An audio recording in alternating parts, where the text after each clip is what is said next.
Multiple images in thin plane glass plate oblique mirror.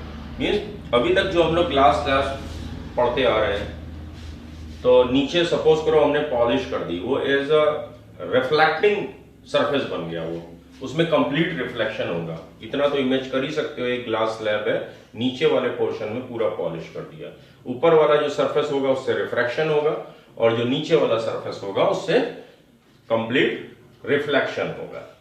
तो suppose करो, imagine कर लो कि ये एक हमारा ग्लास स्लैब रखा हुआ है, ठीक है, एक हमारा इल्यूमिनेटेड ऑब्जेक्ट, ठीक है, कोई ग्लो कर रहा है कोई, जिससे कि लाइट एमिट हो रही है, एक पिन ऑब्जेक्ट यहां पे रखा हुआ है, पिन टाइप ऑब्जेक्ट यहां पे रखा हुआ है इल्यूमिनेटेड। क्या होगा कि उससे एक रे, लाइट रे तो vertically perpendicular to the surface RS, इस पे परपेंडिकुलरली इस पे गिरी, और ये क्या है कि ये सीधे नीचे इंटर कर गई विदाउट एनी डेविएशन या रिफ्रैक्शन, ठीक है। स्पीड ऑब्वियसली स्लो हो जाएगी, बट ये नीचे गई, स्ट्राइक करी और परफेक्टली रिवर्स डायरेक्शन में वापस आई, और एक उसकी कहीं पे इमेजेस बनेंगी नीचे। अच्छा, अब क्या हुआ कि एक AB डायरेक्शन में रे ऑफ लाइट गई, ओके। अब क्या हुआ कि ये रे आ रही है यहां पे, एक B पे स्ट्राइक करी, तो ये जो सरफेस RS होगा, RS सरफेस होगा, इस पे क्या होगा कि पार्शियली तो रिफ्लेक्शन होगा, तो यहां पे लॉ ऑफ रिफ्लेक्शन, ये जो एंगल होगा पर्टिकुलर, उसी एंगल पे ये कुछ पोर्शन जो है इस रे का, लाइट रे AB का रिफ्लेक्ट हो जाएगा, ओके। अब उसके बाद क्या होगा कि ये सिर्फ 4%, 4 से 5% पोर्शन जो है इसका रिफ्लेक्ट हो जाएगा, एंड जो रेस्ट पोर्शन है वो B1 डायरेक्शन में, B1 डायरेक्शन में वो रिफ्रैक्ट हो जाएगा, और ये रेयरर टू डेंसर मीडियम में जा रहा है, तो थोड़ा सा ये नॉर्मल की तरफ, टुवर्ड्स नॉर्मल ये बेंड हो जाएगा, ओके। अब ये जो है इस मीडियम के अंदर ये रे जाएगी और इस पॉइंट पे स्ट्राइक करेगी, ठीक। जब स्ट्राइक करेगी तो यहां पे कंप्लीट रिफ्लेक्शन होगा। अब ये रिफ्लेक्ट होके B1C डायरेक्शन में ये रे गई हमारी, फिर इस पॉइंट, इस सरफेस में RS सरफेस के पॉइंट C में फिर क्या होगा, पार्शियल रिफ्रैक्शन होगा, डेंसर से रेयरर में चली गई, और पार्शियल रिफ्लेक्शन हो जाएगा, इंटरनल रिफ्लेक्शन हो जाएगा इस सरफेस RS पे, ठीक है। उसके बाद ये प्रोसेस कंटिन्यू रहेगा, फिर ये रिफ्लेक्ट होके कुछ पोर्शन यहां पे आया, C1 पे स्ट्राइक किया, C1 पे जो है कंप्लीट लॉ ऑफ रिफ्लेक्शन के अकॉर्डिंग जो है ये C1D डायरेक्शन पे चली जाएगी, फिर पॉइंट D में जो है पार्शियल रिफ्रैक्शन और पार्शियल जो है रिफ्लेक्शन होगा, फिर इसी पॉइंट D1 पे स्ट्राइक करेगी, फिर पॉइंट D1 पे यहां पे कंप्लीट रिफ्लेक्शन होगा कुछ, और ये E पे स्ट्राइक करेगा, फिर पॉइंट E में कुछ पार्शियल रिफ्लेक्शन डेंसर से रेयरर में, और कुछ उसके बाद इस डायरेक्शन में पार्शियल रिफ्लेक्शन इंटरनल हो जाएगा। अब ये देखो कि ये जो पहला स्ट्राइक की पॉइंट B में, और यहां पे 4% केवल रिफ्लेक्शन हुआ, और 96% जो है रिफ्रैक्ट हो गई। अच्छा, तो ये जो इस डायरेक्शन में रे गई, तो इसकी वर्चुअल इमेज इस डायरेक्शन में, यहां पे A1 डायरेक्शन में इस रे की वजह से यहां पे आई। अच्छा, इस रे में इंटेंसिटी तो केवल 4 to 5% ही है ओरिजिनल लाइट की, तो ये काफी हमको डिम दिखाई पड़ेगा, ठीक है, ओके। अब जो ये, अच्छा, ये 96% वाला पोर्शन, ये B1 96% वाला पोर्शन है। अब ये यहां पे कंप्लीट रिफ्लेक्शन हुआ, रिफ्लेक्शन के बाद यहां पे बहुत ही थोड़ा सा जो है इंटरनल रिफ्लेक्शन होगा, बट मैक्सिमम पार्ट तो डेंसर से रेयरर में रिफ्रैक्ट होके चला जाएगा। तो ये वाली जो रे है ये ब्राइटेस्ट होगी, जिस वजह से इसके पीछे वाली यहां पे जो A2 पे वर्चुअल इमेज पॉइंट A2 आएगा वो ब्राइटेस्ट होगा। फर्दर अब कुछ पोर्शन निकल गया, कुछ पोर्शन वापस गया, तो ये ग्रेजुअली क्या है, इंटेंसिटी कम होती जा रही है। उसी प्रोसेस से इसकी वाली ब्राइटनेस इससे थोड़ी कम होगी, फिर इसकी वाली ब्राइटनेस इससे थोड़ी कम होगी।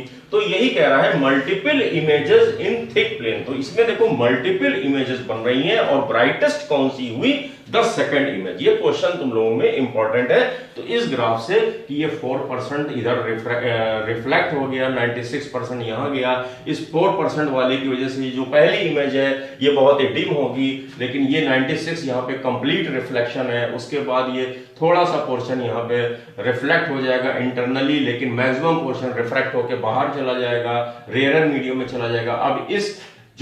अब ये इन सारी लाइंस में ये वाली ब्राइटेस्ट होगी, तो इसकी वजह से ये जो पीछे वर्चुअल इमेज पॉइंट A2 होगा, तो second image will be the brightest. यही इसका आंसर होगा और इसका क्वेश्चन आ सकता है। तो यही लॉजिक, यही फिगर बना के तुम लोग उसको डिस्क्राइब कर सकते हो।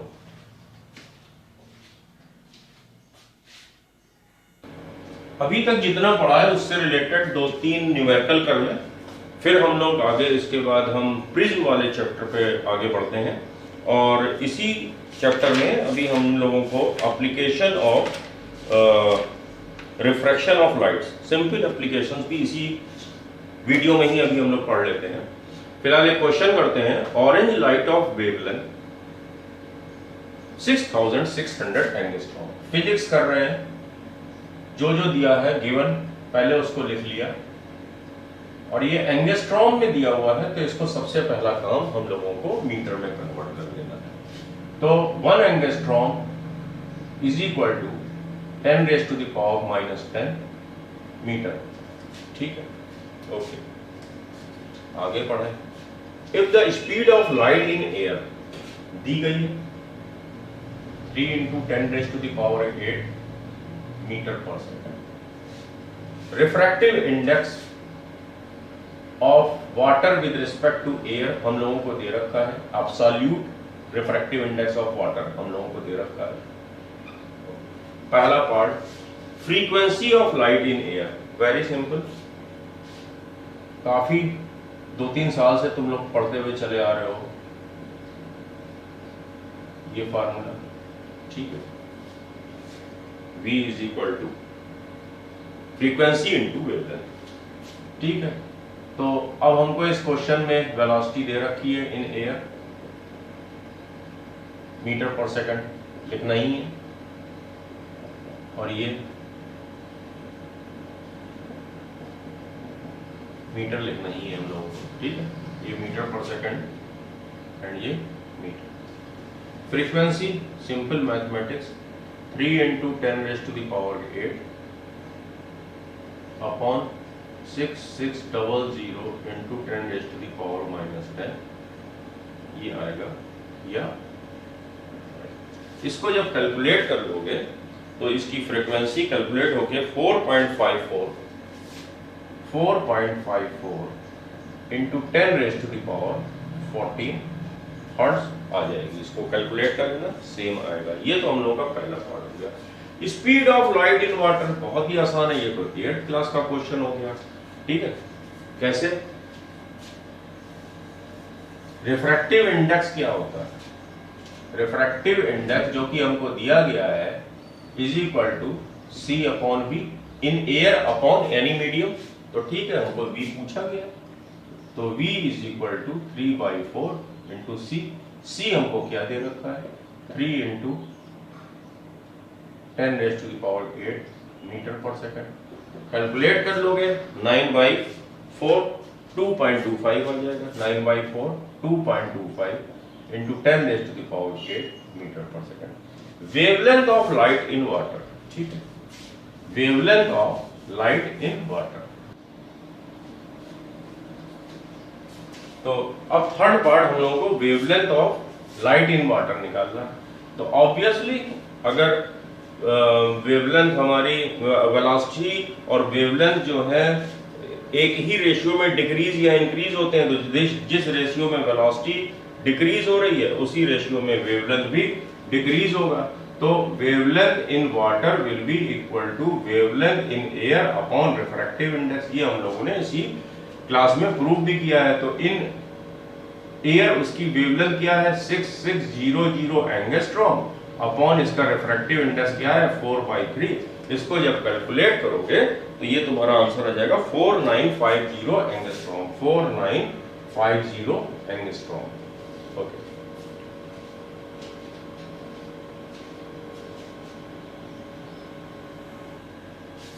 जो नेक्स्ट क्वेश्चन है अपना, a ray of light strikes a glass slab 5 centimeter thick, making an angle of incidence 30 degree. Draw a ray diagram showing the emergent ray and the refracted ray through the glass block. ठीक है, हम लोगों को एक diagram बनाना है। And second part में measure the lateral displacement of the ray. हम लोगों ने एक फार्मूला प्रूव किया था, lateral displacement x is equal to t sine i minus r upon cos r। ये हम लोगों ने एक फार्मूला प्रूव किया था जिसमें कि t is the thickness of glass slab. इस क्वेश्चन में थिकनेस ऑफ ग्लास स्लैब हम लोगों को दी हुई है। तो सबसे पहला काम तो इस क्वेश्चन का हम लोगों को एक डायग्राम बनाना है।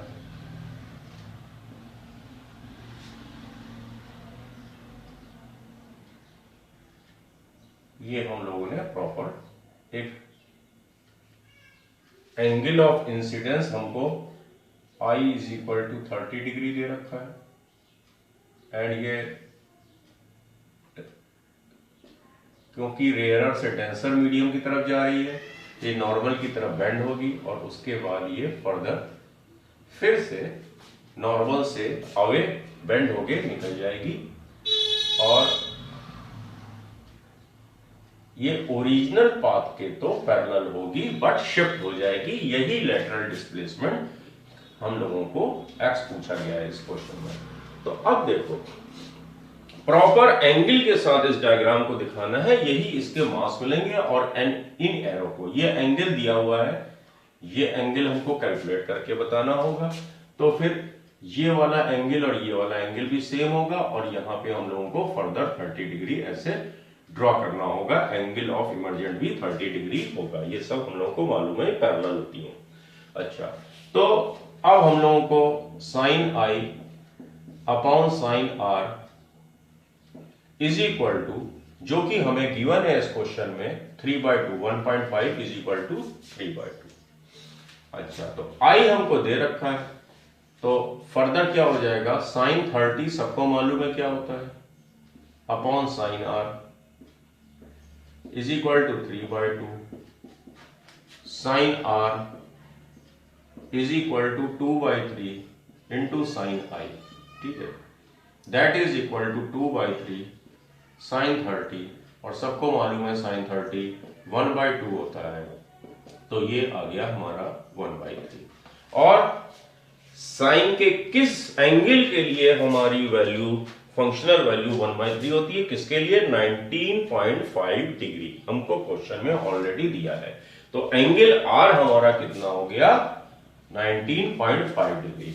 वैसे अगर कोई ये नहीं भी दिया होता तो साइन टेबल से तुम लोग ये पता कर सकते थे कि किस वैल्यू के, साइन के किस एंगल के लिए हमें 0.33333 मिल रहा है, वो तुम लोग साइन टेबल से कर लोगे।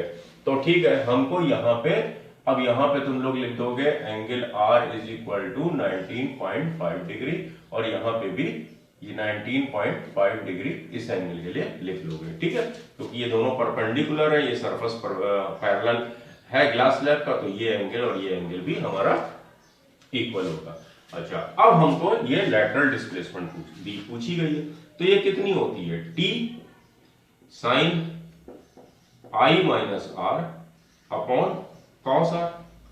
कैलकुलेट कर लो, तो t हमको क्वेश्चन में दे रखा है कितना, t is equal to 5 centimetre, तो 5 into sine i minus r, 30 minus 19.5 कितना हो जाएगा, 10.5 डिग्री। तो ये हो जाएगा 10 डिग्री 30 मिनट्स, 10 डिग्री 30 मिनट्स। भाई जो 0.5 है वो 30 मिनट्स होगा, ये साइन टेबल से देख सकते हो। और कॉस r कितना है हमारा 19, तो 19 डिग्री 30 मिनट्स। ठीक है, ये मैथमेटिक्स के ट्रिग्नोमेट्री में मैं पढ़ा चुका हूं तुम लोगों को, ठीक है। तो अब जब इसकी साइन टेबल से देखोगे जाके तुम लोग, तो ये नियरली 1 के आसपास है। ये जो है इसकी वैल्यू जो है जब इसको कैलकुलेट करोगे और 5 से मल्टीप्लाई करोगे तो वो नियरली 1 सेंटीमीटर के आसपास आएगी। ठीक है, इसको तुम लोग साइन टेबल से बड़े आराम से चेक कर सकते हो। किसी के पास साइंटिफिक कैलकुलेटर हो तो साइंटिफिक कैलकुलेटर से जब निकालोगे और 5 से मल्टीप्लाई करोगे तो कुछ 0.98 समथिंग के नियर अबाउट इसकी वैल्यू आएगी। और वैसे तुम लोगों को साइन ये जो लॉग टेबल साइन टेबल जो है एग्जामिनेशन में प्रोवाइड कराई जाएगी। तो ये निकालना अगर ट्रिग्नोमेट्री में नहीं आता है तो मेरे ट्रिग्नोमेट्री वाले वीडियोस में जाके देखो।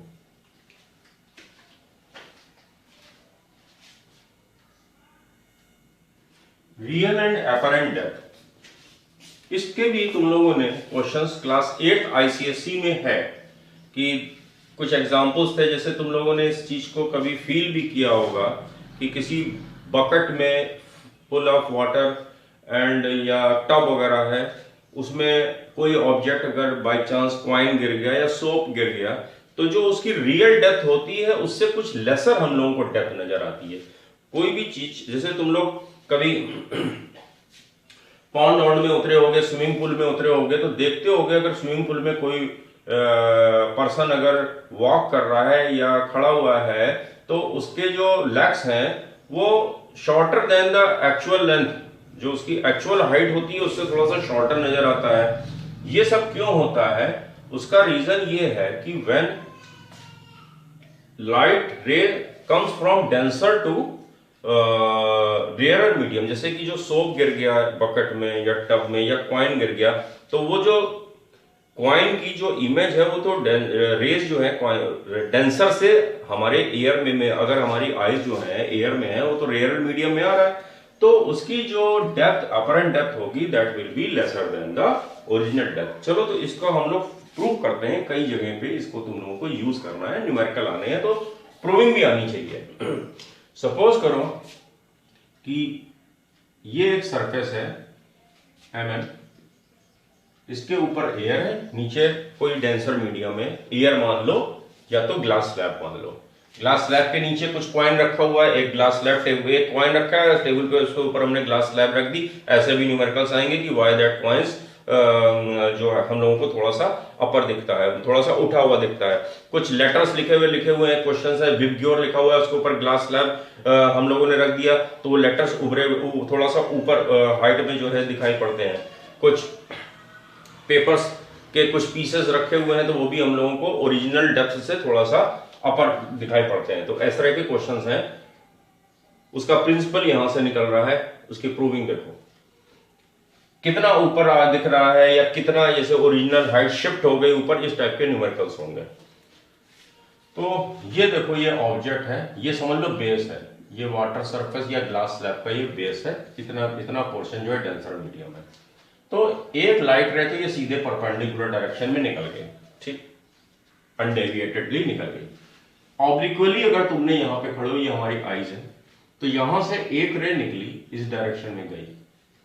यहां पे क्या होगा कि इस पॉइंट पे, इस सरफेस के इस पॉइंट पे, सरफेस फिनोमिनन है तो सरफेस एमएन के पॉइंट बी पे ये रिफ्रैक्ट हो जाएगी, ये डेंसर है, ये रेयरर है, तो अवे फ्रॉम द नॉर्मल ये चली गई। अब ये हम लोगों ने अपरेंट जो इसकी जो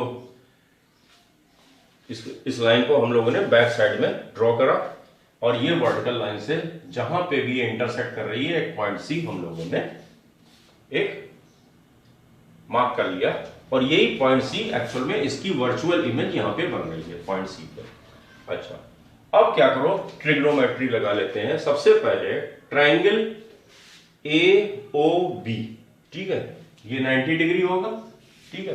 तो अब AB अपॉन OB क्या होगा, साइन आई, क्योंकि अभी रे हमारी इधर से जा रही है, स्ट्राइक कर रही है, तो ये एंगल ऑफ इंसिडेंस होगा, ठीक है। तो इसको हम लोगों ने आई से डिनोट किया और इसको, अच्छा क्योंकि ये और ये लाइन पैरेलल है, ठीक है, तो ये भी आई होगा। अच्छा, तो साइन आई कितना होगा, AB अपॉन OB, लिख लिया, sine I is equal to AB upon OB। Similarly ये एंगल आर है, ऑब्वियसली ये वाला एंगल भी आर ही होगा, ज्योमेट्री इतनी तो आती ही है। अब एंगल ए बी सी, इस वाले ट्रायंगल पे गौर करो तो A B upon B C क्या होगा, sine R. Sine R is equal to A B upon B C, ठीक है। अच्छा, क्योंकि हमारी लाइट की रे इज डेंसर मीडियम, इसको चलो थोड़ी देर के लिए हम इसको एम लिख लेते हैं, तो एयर पे जा रही है, तो refractive index of air with respect to medium is equal to sine of the angle of incidence upon sine of the angle of refraction, तो sine I upon sine R हो जाएगा। रिफ्रैक्टिव इंडेक्स, इस पे विशेष ध्यान रखना कि रे हमारी अंदर से बाहर की तरफ जा रही है, डेंसर से रेयर, तो refractive index of that medium with respect to this medium, ठीक है, of air with respect to medium is equal to sine I upon R. Sine I A B upon O B है और ये A B upon B C है sine are. तो अब देखो A B और ए बी कैंसिल हो गया, ये बी सी अब न्यूमरेटर में चला जाएगा, ओ बी डिनोमिनेटर में आ गया, ठीक। तो refractive index of air with respect to medium B C upon O B आ गया। अच्छा, ये तुम लोग पढ़ ही चुके हो, 1 μ2 इंटू 2 μ1 इज इक्वल टू 1 होता है, ठीक है। तो ऑब्वियसली अगर m refractive index of A with respect to m, तो फिर refractive index of medium with respect to A 1 upon this हो जाएगा। जब 1 अपॉन दिस करेंगे तो ये आप रेसिप्रोकल होके OB अपॉन BC हो जाएगा। तो refractive index of medium with respect to air अब हमारा आ गया OB अपॉन BC, ठीक है। अच्छा, क्योंकि ये हम लोगों ने इतना बड़ा फिगर है इसलिए इतना दूर दूर लग रहा है AB, लेकिन AB और ये B और A पॉइंट के बीच में बहुत ही माइन्यूट सी डिस्टेंस होगी, जिस दैट विल टेंडिंग टूवर्ड्स 0, ठीक है। Then OB will be equal to AC। जब ये जितना पास आता जाएगा तो ये वाला डायगोनल और ये वाली वर्टिकल लाइन के बीच का डिफरेंस, यानी दोनों एक दूसरे की लेंथ इक्वलिटी की तरफ बढ़ेगी, तो OB is equal to AO मान लिया, AO is equal to OB। Similarly जब ये पॉइंट A के पास आ रहा है, ये पॉइंट A के पास आ रहा है, तो ये डायगोनल भी तो छोटा होता जा रहा है और थोड़ा धीरे धीरे AC के बराबर हो जाएगा, तो AC will be equal to BC। तो फिर हम OB की जगह क्या लिख सकते हैं, OB की जगह हम AO लिख सकते हैं, और AO क्या है, रियल डेप्थ। AO क्या है, रियल डेप्थ। और जो AC क्या है, ठीक है, AC BC की जगह हम AC लिख सकते हैं, और AC क्या है, एपरेंट डेप्थ, ठीक है। तो अब तुमसे क्वेश्चन में पूछा जाएगा कि इतने सेंटीमीटर नीचे एक कॉइन है, हम ऊपर से देख रहे हैं, रिफ्रैक्टिव इंडेक्स इतना है, तो उसकी अपरेंट हाइट क्या होगी। तो अपरेंट हाइट हमेशा कम ही होगी भाई, ये डेप्थ जो है, अपरेंट डेप्थ शब्द बोलो, डेप्थ जो है कम होगी, तो अपरेंट डेप्थ जब कम हो रही है तो वो obviously apparent height is equal to apparent depth कहा जाए, is equal to real depth upon उस मीडियम की refractive index with respect to air, ठीक है। तो apparent depth is equal to real upon its absolute refractive index.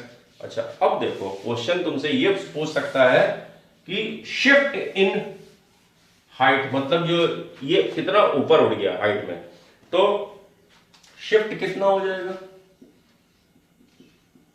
मतलब अगर simple math लगाओ तो OC कितना है, AO minus AC, OC is equal to AO minus AC, ठीक है। AO तो हमारी रियल डेप्थ है, हम रियल डेप्थ केवल लिख दे रहे हैं, समझ जाना। और AC क्या है हमारी अपरेंट डेप्थ, तो रियल अपॉन ये लिख दे। AC जो है अपरेंट डेप्थ कितना है, real depth upon absolute refractive index, real depth upon mu, सीधे लिख दे रहा हूं, ठीक है। तो शिफ्ट कितना आ गया, रियल डेप्थ कॉमन ले लिया, ठीक है, 1 माइनस 1 अपॉन ए म्यू। चलो अगर ग्लास स्लैब है तो यहां पे ए म्यू जी लिख देना, अगर वाटर है तो यहां पे डब्ल्यू लिख देना। तो रियल डेप्थ शिफ्ट, मतलब क्वेश्चन ये पूछा जाए कि अब हमें कितने ऊपर दिख रही है, मतलब कितने ऊपर दिख रही है, तो ये फॉर्मूला लगेगा। ये पूछा जाए कि उसकी अपरेंट डेप्थ कितनी है, तो फिर तो सीधे रियल अपॉन उसका रिफ्रैक्टिव इंडेक्स, लेकिन वो कितना ऊपर उठ के आ गया है, सिंपल भी कर सकते हो, रियल माइनस अपरेंट कर दो, लेकिन ये भी एक फॉर्मूला है, ठीक है।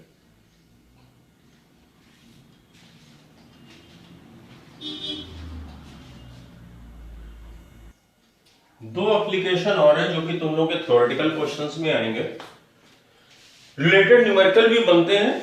अगर कोई न्यूमेरिकल ऐसा दिखता है तुम लोग करना, नहीं होता है तो मुझसे पूछना। और पहला पार्ट तो ये है व्हेन एक ये स्टिक है जो कि इमर्स है वाटर में, ये पूरा पोर्शन यहां से आता है वाटर या एयर, तो व्हेन इमर्स्ड, तो जो इसका इमर्स्ड पार्ट है वो एट पॉइंट ओ पे बेंड हमको दिखता है।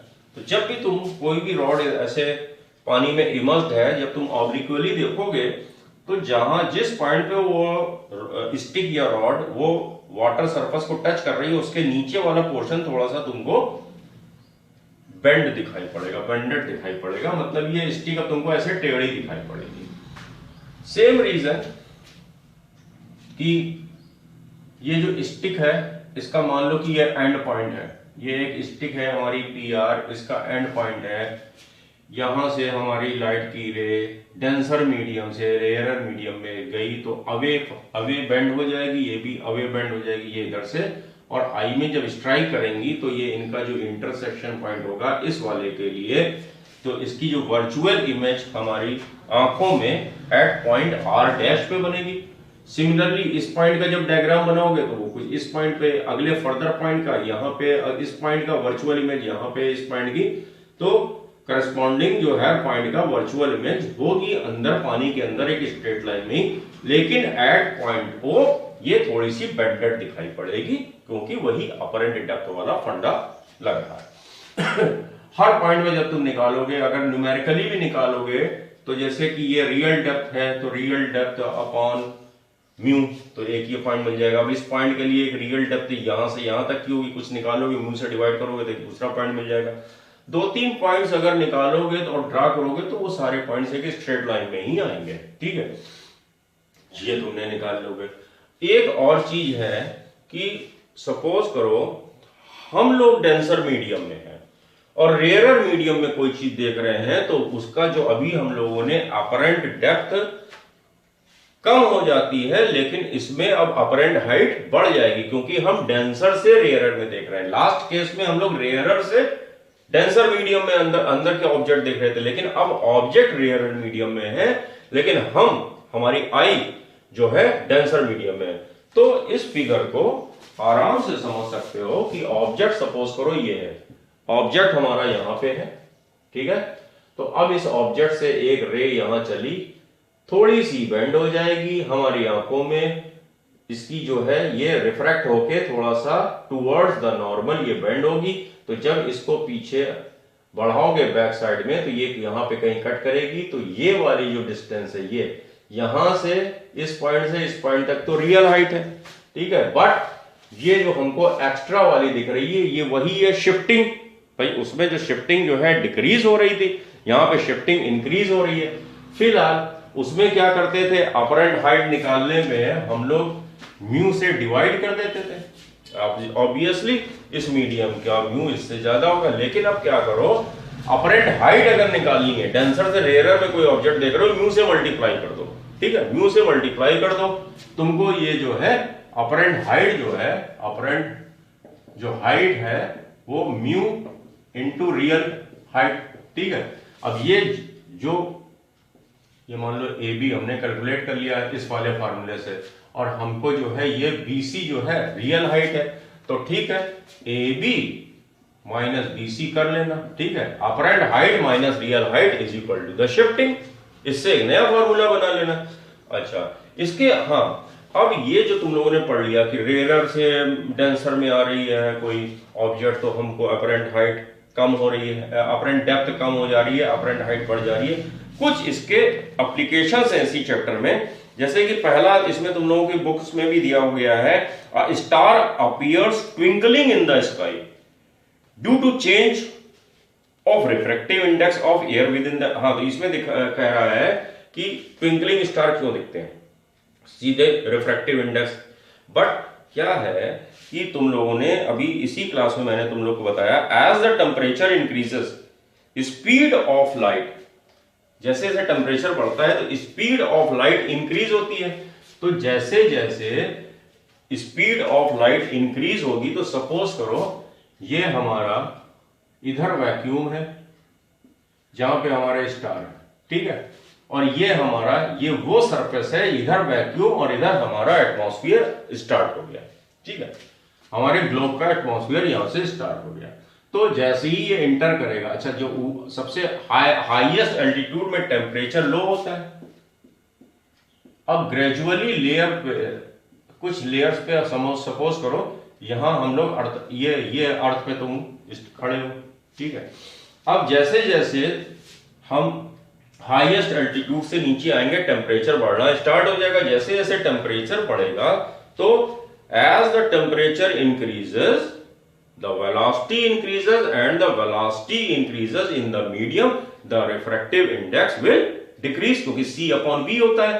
वेलोसिटी जैसे जैसे बढ़ रही है, हमारा रिफ्रैक्टिव इंडेक्स ग्रेजुअली डिक्रीज होता जा रहा है, कम होता जा रहा है। तो अब देखो हर लेयर पे कुछ अलग रिफ्रैक्टिव इंडेक्स है, यहाँ पे कुछ और रिफ्रैक्शन होगा, किस लेयर पे थोड़ा सा कुछ और रिफ्रैक्शन होगा, कुछ और रिफ्रैक्शन होगा, तो वो रिफ्रैक्शन अलग अलग लेयर्स पे अलग अलग हो रहा है, तो इसलिए वो हमको ट्विंकलिंग स्टार्स दिखाई पड़ता है। सनसेट फ्रॉम, हाँ अब एक इसमें एक रीजन है कि sun is seen a few minutes before it rises, sun is seen few minutes before it rises. Suppose करो ये वाला पॉइंट होरिजन है, ये तुम्हारे अर्थ पे खड़े हो, तो अब देखो ये होरिजन पे सन तो अभी यहां आया है, लेकिन अपरेंट हाइट ये यहीं पे है, यहां पे है। सपोज करो होरिजन से अभी थोड़ा सा या इस जगह पे अगर हमारा सन है, तो अपरेंट हाइट थोड़ी सी ऊपर होगी, क्योंकि हम लोग क्या है, सन तो वैक्यूम में है, हम डेंसर मीडियम से देख रहे हैं, तो थोड़ी सी हाइट उसकी क्या होगी, ऊपर नजर आएगी, तो वो एक्चुअल राइजिंग से पहले ही हमको वो अपीयर होने लगता है। और वही सनसेट वाला केस है कि सनसेट तो हो गया, मान लो कि इस जगह पे ये जो है यहाँ पे हमारा सन तो सेट हो गया, लेकिन इस जगह पे अपरेंट हाइट, इसकी वजह से हमें कुछ अभी तक हमको वो सन दिखाई पड़ता रहेगा। तो इसीलिए सन जो है राइज के थोड़ा देर पहले से ही हमको दिखाई देता है, और सनसेट के थोड़ी देर बाद तक भी हम लोगों को दिखाई पड़ता रहता है, बिकॉज हम लोग डेंसर मीडियम में हैं और सन तो भाई वैक्यूम से हमारी उसकी रेज आ रही है, लाइट। तो उसके बाद इसका ये रीजन हो गया। क्वाइन कप्ड इन वेसल, हाँ जैसे एक वेसल है, ये एक वेसल है, यहां पे एक क्वाइन रखा हुआ है, ठीक है, तुम यहां से देख रहे हो थोड़ा सा नीचे, यहां पे तुम्हारी आई है, नहीं दिख रहा है, लेकिन जैसे ही तुमने इसमें पानी भर दिया तो इसकी अपरेंट हाइट तो थोड़ी सी ऊपर आ जाएगी, इस क्वाइन की अपरेंट हाइट इसकी ऊपर आ जाएगी, तो तुमको क्वाइन यहां पे नजर आने लगेगा, ठीक है। अच्छा, ग्लास स्लैब किसी प्रिंटेड, जैसे तुम्हारे ये बुक ही है, ये बुक है, इसके ऊपर ग्लास स्लैब रख दो तो ये जो तुम्हारे लेटर्स होंगे थोड़ा सा अबव दिखाई देंगे, वही रीजन है। तुम जो हो रेयर मीडियम में हो, नीचे डेंसर मीडियम से जो है वो लेटर्स की रेज आएंगी तो तुमको थोड़ा सा अबव दिखाई पड़ेंगी, वही अपरेंट डेप्थ थोड़ा सा अच्छा, tank appears shallow than its actual depth, ठीक है। वाटर टैंक सब घरों में होता है, वो वाला उसकी जगह तुम एक थोड़ी सी ज्यादा डेप्थ वाली बकेट हो, उसी में पानी पूरा भर के देखोगे तो जो बकेट का बेस होगा वो तुमको थोड़ा सा ऊपर दिखाई पड़ेगा, लगेगा। ऐसे देखोगे भरी हुई बाल्टी, यार बाल्टी की हाइट तो यार, बकेट की हाइट तो यार बड़ी कम है, लेकिन एक्चुअल में देखोगे तो बकेट की हाइट ज्यादा होगी, ठीक है। वही अपरेंट डेप्थ वाला case. Persons legs appears to be short in the standing tank. अभी थोड़ी देर पहले मैंने ये रीजन बताया था कि स्विमिंग पूल वगैरह में अगर तुम लोग खड़े होगे, पॉन्ड्स में बहुत ही क्लियर पॉन्ड होगा, तो तुम लोगों का जो लेग्स की जो लेंथ है वो बहुत ही कम नजर आने लगेगी।